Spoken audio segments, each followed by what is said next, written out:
Hello guys, అందరు కూడా Telugu tutor ఛానల్కి స్వాగతం. సో ఇప్పుడైతే మనం 60 రోజుల్లో ప్లాన్లో భాగంగా 30 ఎగ్జామ్స్ అనే ముందుగా అనౌన్స్ చేసుకున్నాం. అందులో రెండో పరీక్ష అయితే ఈరోజు ఉదయం 7 గంటలకు నిర్వహించడం జరిగింది. ఇప్పుడైతే సమయం 10 గంటలు అయ్యింది. సో ఈ 10 గంటల వరకు రాసిన వాళ్ళు అంటే దాదాపుగా మొత్తం 15 గంటల టైంలో రాసింది 108 మంది అటెంప్ట్ చేశారు. సో మార్క్స్ ఎలా ఉన్నాయి, ఎలా టాప్ స్కోరర్ ఎవరు, అండ్ పేపర్ ప్యాటర్న్ ఏ విధంగా ఉంది, ఎక్కడి నుండి తీసుకున్నారు, ఒక కంప్లీట్ విశ్లేషణ చేద్దాం. ముందుగా రిజల్ట్స్ అనాలిసిస్ చేద్దాం. సో మొత్తం అయితే ఇప్పటి వరకు ఇప్పుడైతే టైం 10 అయింది కాబట్టి క్లోజ్ చేశాను. సో 10 గంటల వరకు ఇప్పటి వరకు తీసుకున్న రిజల్ట్స్ అయితే అన్నీ కూడా ఉన్నాయి. ఇక్కడ 30+ వచ్చిన వాళ్ళందరూ కూడా మీకు హైలైట్ చేయడం జరిగింది. సో ఆర్ఆర్ఆర్ శ్రీకాకుళం, అండ్ అదేవిధంగా మనకి నాగ్ కర్నూలు 35, అదేవిధంగా ఏబిఆర్ 35 శ్రీకాకుళం. సో నెక్స్ట్ వచ్చేసి మనకి R Mohan Rao 34 west Godavari, and Salman Khan Nellore 38, Tanuja Srikakulam 37 వచ్చింది. అదేవిధంగా మీనా శ్రీకాకుళం 34, జ్యోతి కర్నూలు 32. సో వీళ్ళందరూ ఇప్పటివరకు అయితే టాప్ స్కోరర్స్గా నిల్చున్నారు. టాప్ 10 మెంబర్స్ అనమాట. ఇందులో టాప్ 3ని చూసుకున్నట్లయితే ఇక్కడ మనకు టాప్ 1లో సల్మాన్ ఖాన్ ఫ్రమ్ నెల్లూరు 38 మార్క్స్తో ఉన్నారు. Congratulations Salman Khan. So Telugu YouTutor and యూట్యూటర్లో ఉండే ఫ్యామిలీ మెంబర్స్ అందరి తరఫున కూడా కంగ్రాచులేషన్స్. అండ్ ఇదే స్థాయిని నెక్స్ట్ కూడా కంటిన్యూ చేస్తారనుకుంటున్నాం. నెక్స్ట్ సెకండ్ ప్లేస్లో తనూజా ఫ్రమ్ శ్రీకాకుళం సెకండ్ ప్లేస్లో 37 మార్క్స్తో ఉన్నారు. సో కంగ్రాచులేషన్ అమ్మ మీకు కూడా. ఇంకా థర్డ్ ప్లేస్లో వచ్చేసరికి ఇద్దరు ఉన్నారండి, షేర్ చేసుకున్నారు, ఏబిఆర్ అండ్ నాగ్. సో ఇద్దరు కూడా 35 మార్క్స్తో థర్డ్ పొజిషన్లో అయితే ఉన్నారు. సో వీళ్ళకి కూడా కంగ్రాచులేషన్స్.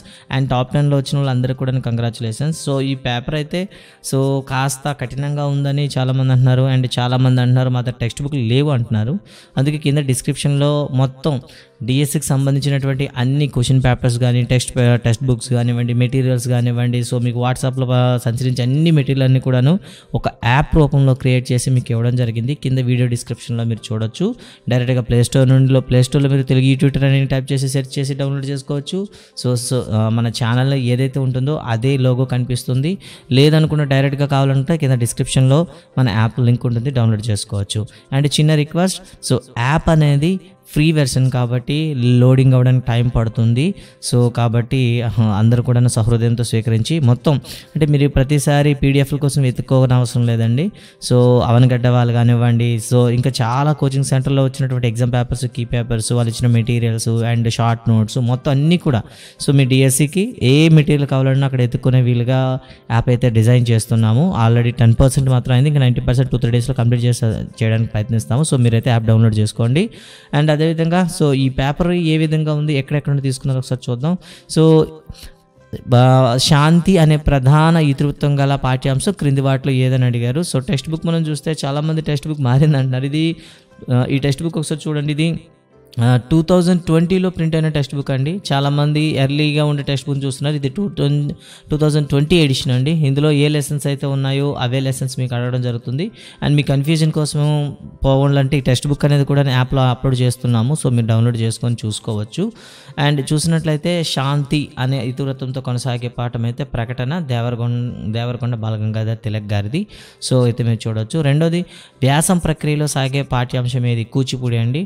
సో అదేవిధంగా జాషువా విషయంలో క్రింది వాటిలో తప్పుగా ఉన్నది ఏంటి. సో జాషువా గారిని పద్మభూషణ్ ఇచ్చారండి, పద్మ విభూషణ్ అయితే ఇవ్వలేదు. సో ఇక్కడ మీకు ఫాస్ట్లో మీరు తప్పు చేస్తారు, ఎందుకంటే డిఎస్సి టైంలో మీకున్న ప్రెజర్ అనేది అలా ఉంటుంది. సో లైక్ ఏ ప్రెషర్ కుక్కర్ మీరు ఉంటారు, అక్కడ ప్రెషర్ కుక్కర్లా ఉంటారు. ఎంత ప్రెషర్ అంటే చిన్న 2 రెళ్ళు ఎంత కూడా ఆ టైంలో మీకు గుర్తురాదు, అంత ప్రెషర్లో ఉంటారు. సో అలాంటి ప్రెషర్లో కూడా మీరు ఈజీగా ఆన్సర్ని ఫైండ్ అవుట్ చేయడం కోసమనే కాస్త క్వశ్చన్లు అనేవి కాస్త తర్జుమా చేసి ఇవ్వడం జరుగుతుంది. మీరు అసలు చూస్తారు. సో పద్మవిభూషణ్ కాదండి, పద్మభూషణ్. తర్వాత ఎన్ని పాషాణము అంటే తిరగలేదండి, రాయి అండి. సో రాయి అని అర్థం వస్తుంది. సో తర్వాత మనం చూస్తే తెలిరాతిన్ జలువార నచ్చరపడతిన్ దిద్ది యా సోగ కన్నులు అనేది ఉంది. సో నిజానికైతే తెలిరాతిన్ అంటే తెల్లరాయి, అంటే తెల్లరాయి అంటే మనకి తెల్లరాయి అండి. సో ఇక్కడ పాలరాయి అనమాట. పాలరాయితో జలువార చూడండి పడతిన్. సో అక్కడ వాళ్ళు కన్నులు కలిగినటువంటి స్త్రీ బొమ్మను చేసి పక్కనే ఉండి ముసురుతున్నావా అని అర్థంతో వస్తుంది. కాబట్టి రైట్ ఆన్సర్ అయితే ఆప్షన్ 3 అండి. ఒక భావాన్ని సూటిగా చెప్పకుండా మాటల వెనుక మెరుగుపరిచి మనకు ఉల్లాసంగా చెప్పడం కవిత్వం అండి. సో ఇది చాలామంది అడిగారు, ఇది ఎక్కడి నుండి తీసుకొచ్చారు సార్, ఇది ఎక్కడ మాకు టెక్స్ట్ బుక్లు లేదు సార్ అన్నారు. సో మీకోసం అయితే టెక్స్ట్ బుక్లు ఎక్కడుందో కూడా మీకు చూపిస్తాను, నో ప్రాబ్లం అండి. ఎందుకంటే కంటెంట్ అనేది మ్యాక్సిమం టెక్స్ట్ బుక్ నుండి మనకి ఇవ్వడం జరుగుతుంది కాబట్టి మనం టెక్స్ట్ బుక్ను విడిచిపెట్టి వెళ్ళకూడదు. సో టెక్స్ట్ బుక్లో ఉండేటటువంటి ఆ భాగాన్ని మీకు చూపిస్తాము. ఓకే, వ్యాకరణం అంతా కూడా మీకు ప్రత్యేకంగా మీకు ఒక ఎగ్జామ్ అనేది ఇవ్వడం జరిగింది కాబట్టి వ్యాకరణ అంశాలను అయితే ఇక్కడ ఏమీ ముట్టుకోవడం లేదు మేము. ఓకే చూద్దాం ఒకసారి. సో మనకు కావాల్సింది ఏంటంటే కవిత్వం అంటే ఏమిటి అనే డెఫినేషన్ అనేది మనకు ఉంటుంది. ఒక భావాన్ని సూటిగా చెప్పకుండా మాటల వెనుక మరుగుపరిచి మనసుకు ఉల్లాసం కలిగించే విధంగా పదాలు కూర్చి చెప్పేదే కవిత్వం అంటారు అనేది ఇవ్వడం జరిగింది. సో ఇక్కడ నుండి తీసుకోవడం జరిగింది. నిజం అన్నది డైరెక్ట్ అండి. సో తెలుగు హాస్యం అంటే మిమ్మల్ని కన్ఫ్యూజ్ చేయడానికి మన హాస్యం కూడా ఇవ్వడం జరిగింది. క్రింది వానిలో సరికాని వాక్యాలు గుర్తించండి అని అడిగారు. సో క్రీస్తు శకం కాదండి, ఇది క్రీస్తు పూర్వం 3వ శతాబ్దంలో భరతుడు మనకి నాట్యశాస్త్రం రాయడం జరిగింది. మిగతా అవన్నీ కూడా సరైనవేనండి. గొల్ల కలాపం అనేది భాగవతుల రామయ్య గారు రాయడం జరిగింది. ఇక ఇది కూడా మన టెక్స్ట్ బుక్లో ఉందండి. కూచిపూడి మూర్తి త్రయంలో అంటే అక్కడ ముగ్గురు ఉంటారు, ఆ ముగ్గురులో లేని వ్యక్తి ఎవరని అడిగారు. సో ముగ్గురు అయితే వేదాంత లక్ష్మీనారాయణ శాస్త్రి, చింతా వెంకటరామయ్య గారు, అది వెంపటి వెంకట నారాయణ గారు. సో లేనివారు వేదాంత రామలింగ శాస్త్రి అండి. అదేవిధంగా కూచిపూడి నాట్యం పట్ల ఉన్న కట్టుబాట్లను ఎదిరించి అందరికీ అవకాశం కల్పించింది ఎవరని అడిగాము. సో చాలామంది దీనిపైన కూడా అపోజ్ చేసి మెసేజ్ పెట్టారు, సార్ ఇది ఎక్కడుందని. సో మీకోసం అయితే టెక్స్ట్ బుక్లో ఎక్కడుందో మీకు వెతికి చూపిస్తున్నాను. ఒక్క నిమిషం. అంటే టెక్స్ట్ బుక్ చదివేటప్పుడు మనం ప్రథమ పఠనము, ద్వితీయ పఠనము, తృతీయ పఠనము అని మనం చెప్తూ ఉంటాము. సో ఇక్కడ మీరు చూడొచ్చు, వేదాంతం లక్ష్మీనారాయణ శాస్త్రి గారు ఇలాంటి కట్టుబాట్లను, అంటే పూర్వం బ్రాహ్మణులకి అది కూడా పురుషులకు మాత్రమే పరిమితమై ఉండేది కూచిపూడి, అలాంటి వాళ్ళని తెంచివేసి కూచిపూడి నాట్యానికి అందరికీ అందుబాటులో తీసుకొచ్చింది వేదాంత లక్ష్మీనారాయణ శాస్త్రి గారు. సో ఇక్కడ మీకు ఇవ్వడం జరిగింది. అదేవిధంగా తర్వాత చూసుకుంటే దేవరకొండ బాలగంగాధర్ తిలక్ గారికి ఎప్పుడు కేంద్ర సాహిత్య అకాడమీ అవార్డు వచ్చింది అమృతం కురిసిన రాత్రి కవిత కంటే 1971 అండి. సీత ఇష్టాలు అనే పాఠ్యభాగంలో సీత పోటీ పరీక్షలో విజయం సాధించి ఏ అధికారి అయిందంటే మనకి మండల అభివృద్ధి అధికారి అండి. చాలామంది అడిగారు, సార్ ఇది సీతక ఇష్టాలు అనే తర్వాత ఉంటుంది కదండి. అంటే 2020 టెక్స్ట్ బుక్ మీరు చూడండి. 2020 టెక్స్ట్ బుక్లో మీకు ఏం చేశారంటే అది ఎక్కడుందో మీరైతే ఈజీగా అబ్జర్వ్ చేస్తారు. ఇక తర్వాత ప్రశ్న చూద్దాం ఒకసారి. 1940 ప్రాంతంలో తెలంగాణలో హైదరాబాదులో స్త్రీలకు సంబంధించి ఒక ప్రత్యేక పాఠశాల స్థాపించింది ఎవరు అనే క్వశ్చన్ అడిగారు. సో నిజానికైతే ఇక్కడ వరద సుందరీదేవి గారు అండి. సో ఇది కూడా మన టెక్స్ట్ బుక్ నుండి తీసుకోవడం జరిగింది. సీత ఇష్టాల పాట వెనకాల ఒక పారాగ్రాఫ్ అయితే ఉంటుంది, ఆ పారాగ్రాఫ్లో తీసుకోవడం జరిగింది. ఒకసారి మీరు చూడొచ్చు. ఓకే, ఇక్కడ సీత ఇష్టాల పాఠ్యాంశం వెనకాల మీరు చూసినట్లయితే ఇక్కడ మీకు కనిపిస్తుంది, అఘోరనాథ చట్టోపాధ్యాయ గారి భార్య అయినటువంటి వరద సుందరీదేవి గారు నాంపల్లిలో బాలికల కోసం పాఠశాలను ప్రారంభించారు అంటూ మనకు ఒకటి ఉంటుంది. ఈవిడే సరోజిని నాయుడు గారి తల్లిగారని కూడా ఉంటుందన్నమాట. సో ముప్పు ఘటించి వీని కులమున్ గలిమిన్, ఇది శిల్పిలో ఉందండి. శిల్పి యొక్క జీవితాన్ని వర్ణిస్తూ జాషువా గారు మధ్యలో ఒక పద్యం చెప్తారనమాట. ఆ పద్యం అండి ఒకసారి మీరు చూడొచ్చు. సో శిల్పి యొక్క కఠినతరాన్ని చెప్తూ ఆయన యొక్క గొప్పతనాన్ని నొక్కి వక్కానించిన వాడు గుర్రం జాషువా అండి. సో ఇక్కడ మీకు ఇవ్వడం జరిగింది. కాబట్టి పద్యం గుర్రం జాషువా రాసింది. ఇక్కడ నుండి సైకాలజీ చూద్దామండి. సైకాలజీలు అనేసరికి సరళ భావం నుండి ఉన్నత భావన వైపు వెళ్తే దాన్ని వికాస క్రమానుగత నియమం అని పిలుస్తాము. అదేవిధంగా ఒక శిశువు తన శైశవ దశలో బాగా అభివృద్ధి జరిగింది, కానీ తర్వాత పోల్చుకుంటే పూర్వ దశ అంతగా జరగలేదు. అంటే వికాసం అనేది అన్ని దశల్లో కూడా ఒకేలా జరగదు. సో క్వశ్చన్స్ అనేది చాలా ఈజీగా వికాస సూత్రాల నుండి ఇవ్వడం జరిగింది. అండ్ నెక్స్ట్ ఎగ్జామ్ థర్డ్ ఎగ్జామ్లో మీకు సైకాలజీ అనేది హ్యూజ్ కంటెంట్ ఉంది. సో సైకాలజీ మీద ఎక్కువ ఫోకస్ చేసి సైకాలజీలో 20 క్వశ్చన్స్ ఇవ్వడం జరుగుతుంది. మెథడాలజీ ప్రయారిటీ అనేది తగ్గించడం జరుగుతుంది. అంటే ఇక్కడ ఇచ్చిన కంటెంట్ అనేది బట్టి మీకు క్వశ్చన్స్ అనేవి వెయిటేజ్ అనేది మారుస్తూ ఉంటాము. సో మానసిక వికాసం సరిగా లేని శిశువు సాంఘిక నైతిక వికాసాలు సరిగా అభివృద్ధి చెందవు. ఎందుకంటే ఒక వికాసం అనేది ఇంకో వికాసంతో ఏమైంటుంది, సంబంధం కలిగి ఉండి ఏకమొత్తంగా జరుగుతుందనమాట. అందుకే ఏకీకృత మొత్తంగా సాగుతుంది అనే ఆప్షన్ సరైనది. ఇక్కడ సురేష్ అనే ఉపాధ్యాయుడు ఇంటి పని ఇచ్చేటప్పుడు ఒక్కొక్కరు ఒక్కోలా ఇస్తున్నాడు. ఒక్కొక్కరు అంటే వైయక్తిక భేదాలండి, డైరెక్ట్గా మీరు చెప్పొచ్చు. క్రింది వానిలో వికాసానికి సంబంధించి తప్పుగా ఉన్న వాక్యాన్ని గుర్తించండి అన్నాడు. వికాసం అనేది అవిచ్ఛిన్నంగా కొనసాగుతుంది అంటే ఇక్కడ విచ్ఛిన్నంగా ఇచ్చాడు. సో ఇది తప్పండి. తర్వాత ఒక విద్యార్థి 3 సంవత్సరాల వయసులో ఉండే ఎత్తును బట్టి 18 సంవత్సరాలు, అంటే ప్రస్తుతం ఉన్న స్థితిని బట్టి భవిష్యత్తును తెలుసుకుంటే దాన్ని ప్రాగుప్తీకరించడం అని చెప్తా ఉంటాము.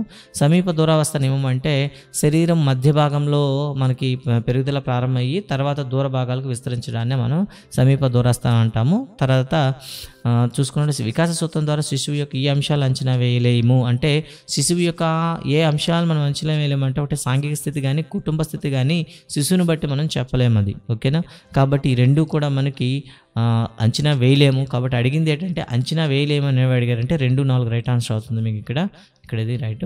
పాఠశాల ఇది డైరెక్ట్ టెక్స్ట్ బుక్లో ఉంటుంది. డైరెక్ట్ మీరు ఒకసారి మీ కొత్త టెక్స్ట్ బుక్ వస్తే చూడండి. పాఠశాలలో విద్యార్థి తన యొక్క సమగ్ర అభివృద్ధి సాధించగలుగుతాడు. సమగ్ర మూర్తిమత్వం అనకంటే ఆల్రౌండ్ డెవలప్మెంట్ అంటే అన్ని రంగాల్లో అనాలంటే ఏమవుతుంది, వికాసం అనేది ఏకీకృత మొత్తంగా జరిగినప్పుడు అన్ని రంగాలు మనకి ఒకే దగ్గరికి లెక్కించడం అనేది జరుగుతుందన్నమాట. ఒక వికాసంలో మార్పు దాని పూర్వ మార్పు ఆధారం పైన ఉంటుంది. అంటే గతంలో నేర్చుకున్న దానిపైన కొత్తదే ఆధారపడి ఉంటుంది. దీన్ని ఏమంటాం, సంచితము అభ్యాసం అని చెప్తాం. ఇంతకుముందే మనం ఒకసారి చెప్పుకున్నాం కాబట్టి సంచిత వికాసం అని చెప్తామండి. తర్వాత ఇక్కడ మనకి మెథడాలజీకి వచ్చేసరికి ఆర్యభట్ట ప్రతిభకు ఆశ్చర్యపడి అతనికి నలంద విశ్వవిద్యాలయాన్ని కులపతిగా నియమించిన గుప్తరాజు ఎవరంటే బుద్ధగుప్తుడండి. సో ఇది మనకి కొత్త మెథడాలజీ నుండి మీకు తీసుకోవడం జరిగింది. అండ్ నిన్న వాటిని క్విక్ రివ్యూ చేసేటప్పుడు కూడా వాటి గురించి చెప్పడం జరిగింది. ఒకసారి వాటిని కూడా ఎక్కడున్నాయో కూడా చూపించేస్తాం.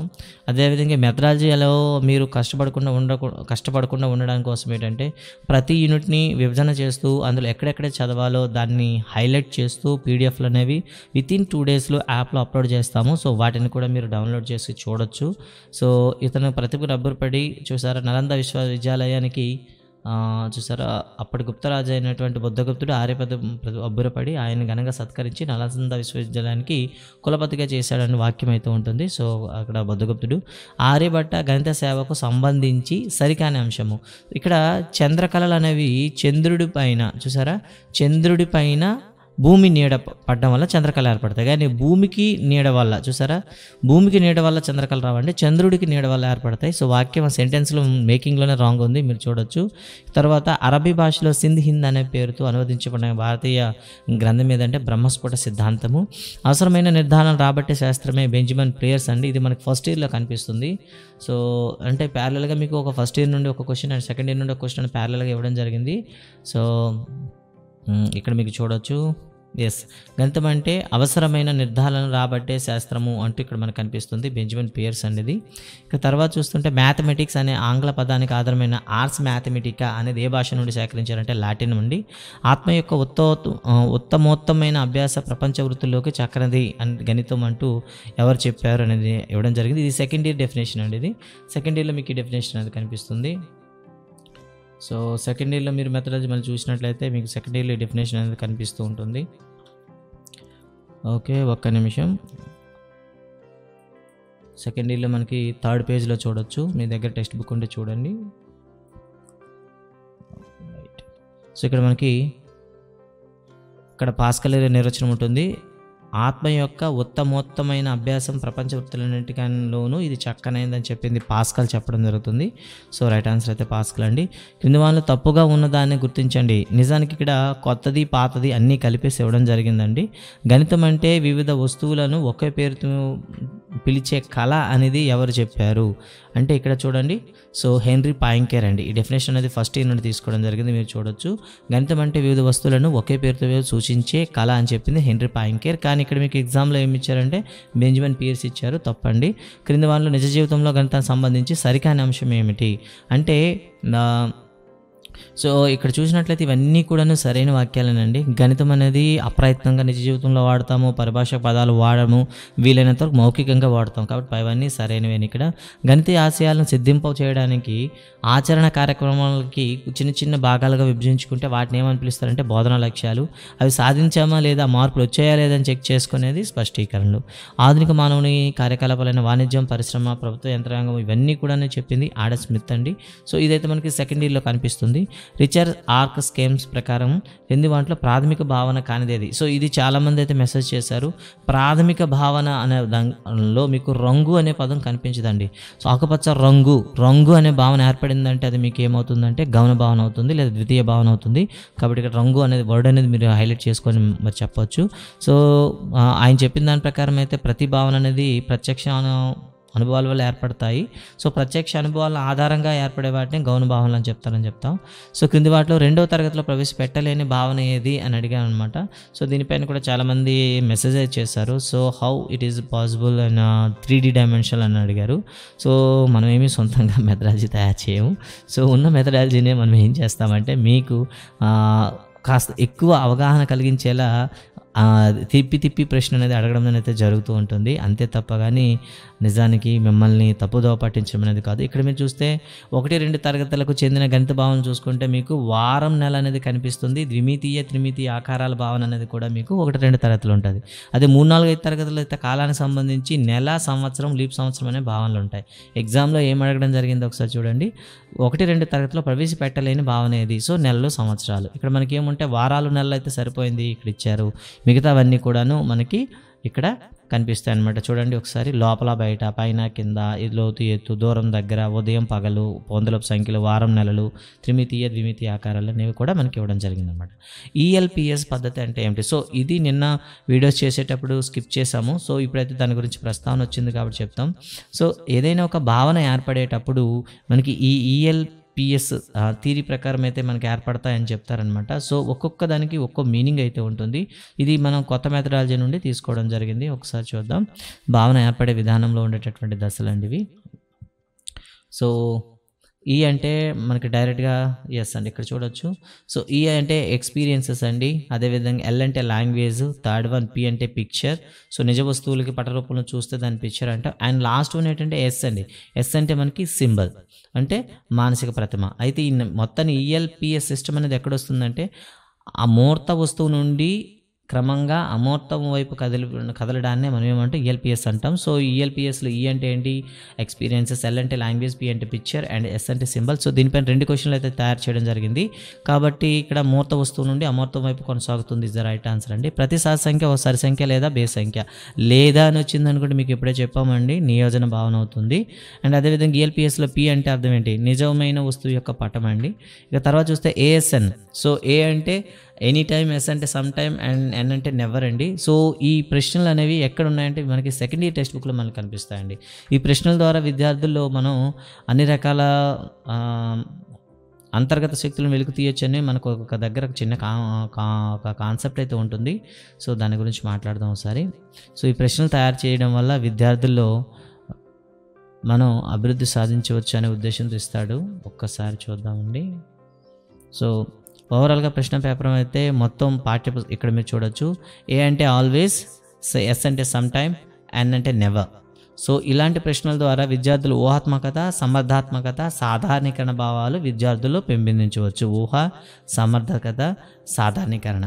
ఈ 3 పదాలు కాకుండా వేరే పదం మీద ఉన్న మీరు గుర్తుంచుకోవచ్చు. సో ఇక్కడ ఊహాత్మకత ఉంది, సాధారణీకరణ ఉంది, సమర్థాత్మకత ఉంది. ఇక్కడ లేనిది విశ్లేషణాత్మకత. కాబట్టి థర్డ్ మీరు చూడొచ్చు. జాతీయ గణిత ఉద్యమ సంఘం ప్రకారం గణిత వివేచనం అంటే ఏమిటి? ఇది మనకి సెకండ్ ఇయర్లో ఉందండి. ఇక్కడ మీరు చూడొచ్చు. National council of teachers of mathematics, జాతీయ గణిత ఉపాధ్యాయుల సంఘం ప్రకారం ఏం చెప్తారంటే గణిత వివేచనం అనేది ఒక ప్రయోజనకరమైన ఆలోచన అని డైరెక్ట్గా చెప్పడం జరుగుతుంది.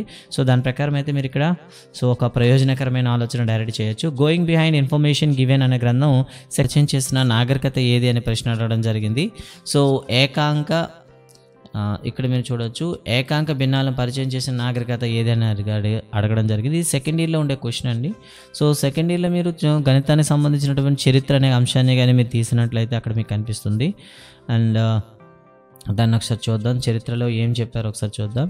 సో మీరు ఫస్ట్ టైం చదివే వాళ్ళకైతే ఒక చిన్న రిక్వెస్ట్. సో మీకు పీడిఎఫ్లన్నీ కూడా పార్ట్ చేసేసి మీకు విభజించి ఇవ్వడం జరుగుతుంది. ఇక్కడ మీరు చూడొచ్చు. ఇక్కడ మనకి పైన మనం చూసినట్లయితే సుమేరియన్లు షష్టాంశ పద్ధతిని, ఏకాంక భిన్నాలు, దీర్ఘచతురస్ర వైశాల్యం, పై విలువలను మరియు కొన్ని ఖగోళ శాస్త్ర విషయాలు పేర్కొనగా అంటూ మనకి ఇక్కడ స్టేట్మెంట్ ఇచ్చారు. సో దీన్ని బట్టి అయితే సుమేరియన్లు ఏకాంక భిన్నాలు ప్రవేశపెట్టారనేది మనం చెప్పొచ్చు. తర్వాత క్రింది వాటిలో బ్రహ్మగుప్తుడికి సంబంధం లేనిదని అడిగారు. ప్రస్తారాలు అదేవిధంగా సంయోగాలు అనేవి బ్రహ్మగుప్తునికి చెందినవి కావండి. సో మీరు ఇక్కడ చూడొచ్చు మీకు. సో బ్రహ్మగుప్తుని కావవి. సో ప్రస్తారాలు మరియు సంయోగాలు అనేవి మనకి భాస్కరాచార్యుడికి సంబంధించినవి. సో మీరు ఇక్కడ చూడొచ్చు, ఇది భాస్కరాచార్యుడికి సంబంధించింది. అయితే మీకు ఇక్కడ ఏం చేశారంటే బ్రహ్మగుప్తుడు దాంట్లో సరికాదని అడిగారు. సో ఈ విధంగా మీకు పేపర్ అయితే డిజైన్ చేయడం జరిగింది. అండ్ ఓవరాల్గా పేపర్ అనేది కాస్త 60-40 అని చెప్తాం అనమాట. సో ఏదైనా సరే మీరు ప్రాక్టీస్ చేశారో అందరికీ పేరు పేరున ధన్యవాదాలు. And also all the best for your bright future. So రేపటి మళ్ళీ టెస్ట్ రాబోతుంది కదా, మళ్ళీ ఎల్లుండి రాబోయే టెక్స్ట్ బుక్లో మేము చూస్తారు. సో మీకు కావాల్సిన అన్ని టెక్స్ట్ బుక్లు, అన్ని మెటీరియల్, అన్ని ఎగ్జామ్ పేపర్స్, కీస్ అన్నీ కూడాను డిస్క్రిప్షన్లో ఉన్న యాప్లో అయితే ఇవ్వడం జరిగింది. సో ఈ యాప్ని మీరు ప్లే స్టోర్లో డౌన్లోడ్ చేసుకోవాలనుకుంటే మనం ప్లే స్టోర్లోకి వెళ్ళి తెలుగు యూట్యూబ్ అని సెర్చ్ చేయండి. సో మన లోగోతో అక్కడ యాప్ అయితే కనిపిస్తుంది, దాన్ని మీరు డౌన్లోడ్ చేసుకోవచ్చు. అండ్ సో ఇది గైస్ అయితే ఇది. సో మరొక ఎగ్జామ్ కీతో మళ్ళీ మీ ముందు ఉంటాను. సో అంతవరకు ధన్యవాదాలు. Thank you.